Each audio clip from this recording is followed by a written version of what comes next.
ஃப்ளூயண்ட்டாக பேச முடியாமல் இருக்கிறதுக்கு பொதுவாக பீப்புள் சொல்கிற காரணங்கள் 3 இருக்கும். ஒன்று, நான் தமிழ் மீடியமில் படித்தேன், நல்ல ஸ்கூல்ஸில் நான் படிக்கல, அதனால என்னால் இங்கிலீஷ் பேச முடியல அப்படின்னு சொல்கிறது.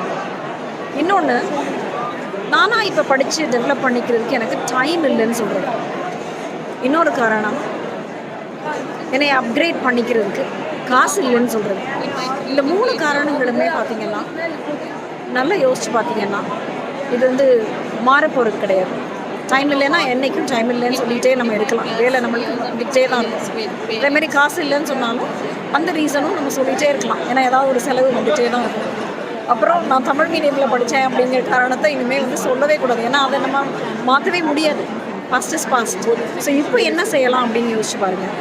உங்களை மாதிரியே தமிழ் மீடியமில் படித்து அதுக்கப்புறம் சுய முயற்சினால் அவங்களுடைய லைஃப்பில் அவங்களாவே டைம் க்ரியேட் பண்ணிக்கிட்டு ஒரு கோர்ஸ் ஜாயின் பண்ணியோ எப்படியாவது நம்மளை அப்கிரேட் பண்ணணும்னு சொல்லி அவங்களுக்கு உடைய செல்ஃப் டெவலப்மெண்ட்டில் இன்வெஸ்ட் பண்ணி லேர்ன் பண்ணுறவங்களுக்கு வாழ்க்கையில் சக்ஸஸ் நிறைய வந்துட்டு தான் இருக்குது.